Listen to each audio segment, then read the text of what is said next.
y'all, how y'all doing? This is Grant Wiley from Worthington Publishing. Here today, back after a long hiatus, to bring you a game review. I received a game from a good friend at WBC this year in Pennsylvania. And I'd promised to do a review, and I haven't done any reviews, so I wanted to do one today as my first one back, and I hope to be back more with at least a weekly review every week. Today I'll be reviewing Bloody Mohawk, The French and Indian War by Bill Molyneux. It's published by Lock and Load Publishing. Comes in a nice box, good color. We're going to jump right into this in a sec. First I want to let you know about a game currently we have out on Kickstarter. It's called Struggle for Europe 1939-1945. It's based on concepts from Lincoln. If you'd like to give it a look, go out to Kickstarter, do a search for Struggle for Europe, and give it a look. Also, currently under our Old School War Games division, we have Custer's Last Stand out on Kickstarter. So if you want to give that, that's a Hex and Counter game. Our Old School War Game company is now Hex and Counters, and our Worthington line does the blocks, card-driven games, and other games of that nature. But enough of the commercial for Worthington Publishing.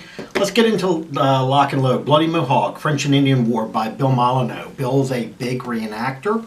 He got some of his reenactor friends and did a photo for the cover of the game. Very attractive. Gives a great feel for the period. Got a period map in the background.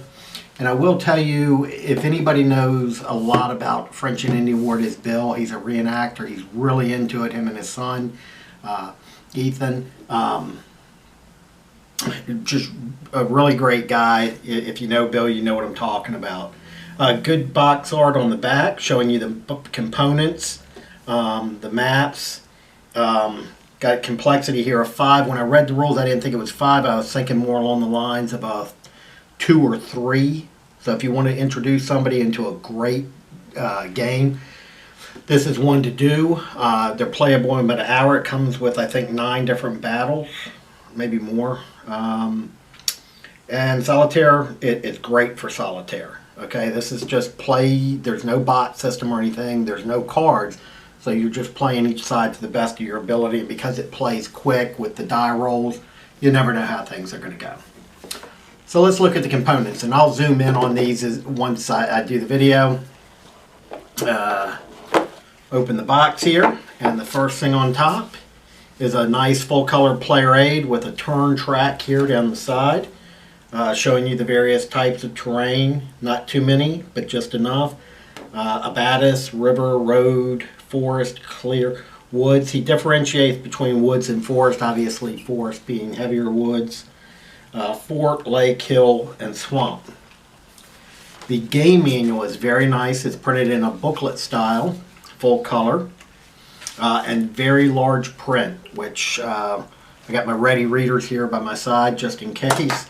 But it's 23 pages with scenarios and credits, but I will tell you the rules are only 6 pages and don't begin until page 3. But that doesn't mean that there's not depth to this game. There's good depth to this game with just what you get. Good large graphic examples of the pieces.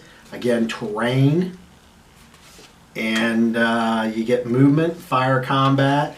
And then it goes into the scenarios. Initial setups, reinforcements, things like that.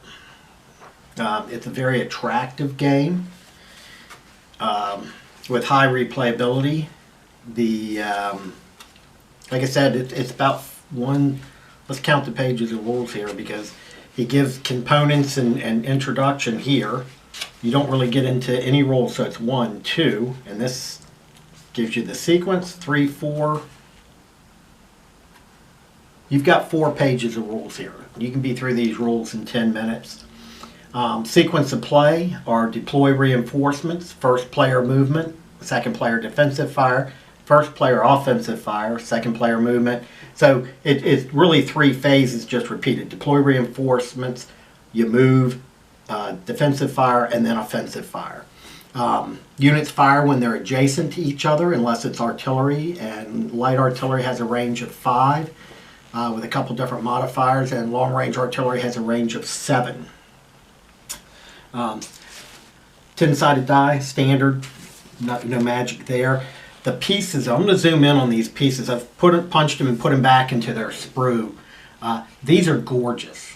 These are thick counters, very thick. They almost feel like they're made of wood, but you can punch them and drop them right back into the sprue if you want, and they set. You got red for the British, blue for the French and Indians. The factors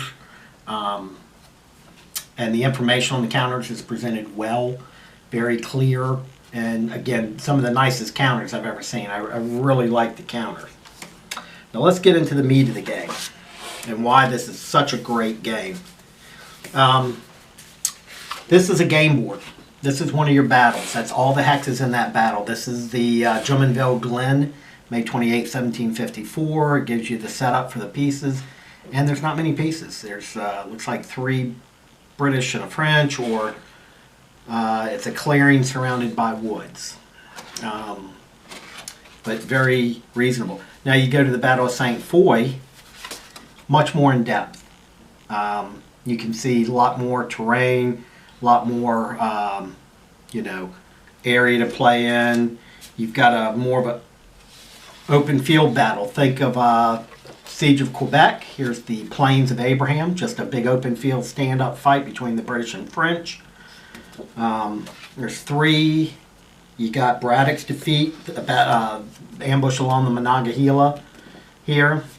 That's 4, 5, 6, 7, battle on snowshoe, 8, 9, 10, 11, 12. So you've got 12 battles here. I haven't played all of them. I've played enough of them to know I really like this game for the fact of its simplicity. I can sit down and set it up in a minute and a half and complete the game in an hour. And that's a rarity nowadays, but it's enjoyable. More companies need to be striving towards making games like this. We need to expand the hobby of wargaming, and we're not doing it with 2,000 counters and 6 map sheets that you can't fit on a table. Okay, most people don't want to learn that. It's like you learn checkers before you learn chess. You don't jump right into certain things, and this is, you want to introduce somebody to wargaming.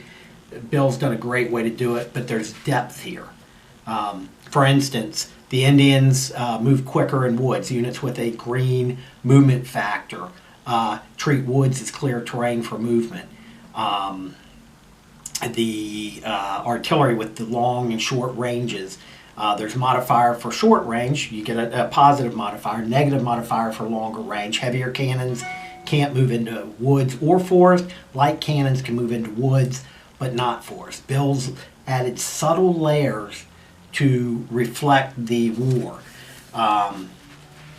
The hit numbers for the units are rated different. To hit an opponent, you roll with a 10-sided dice, and you've got to roll below your hit number. Well, British infantry hit better than Indians. They were better trained.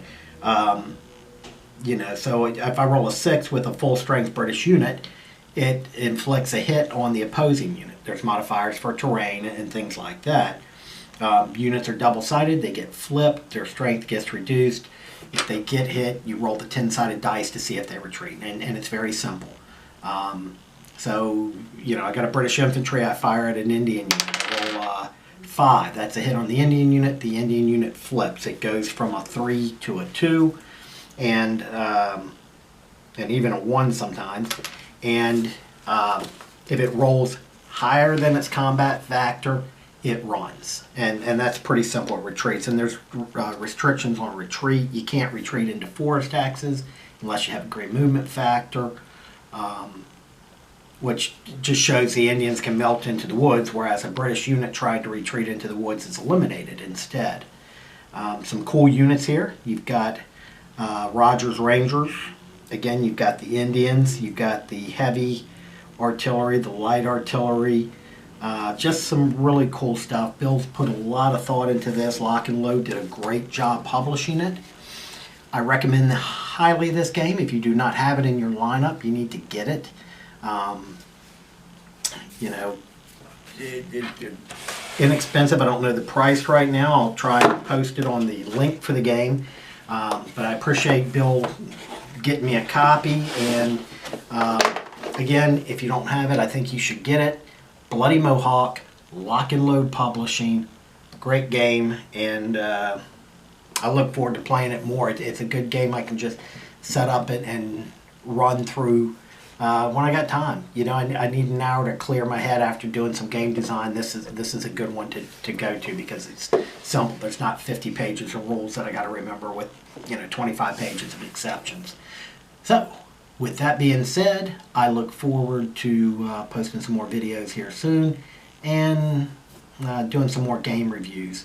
If you get a chance, please go out and check out our current campaign, Struggle for Europe, on Kickstarter, and also Custer's Last Stand, which is under our old school war games out there on Kickstarter. If you're not an email subscriber, please subscribe to our email. We've done some giveaways here recently. And that's it for today. I look forward to getting back with y'all and doing some more videos. I hope to do maybe another one this week, maybe Thursday or Friday, and try to get back into the routine of doing at least one review a week. My next review, I hope to do Pacific Tide by Compass Games, and also a preview of a couple games that we're currently working on, design, and some outside designer games that we're currently developing. With that being said, happy gaming. See you next time.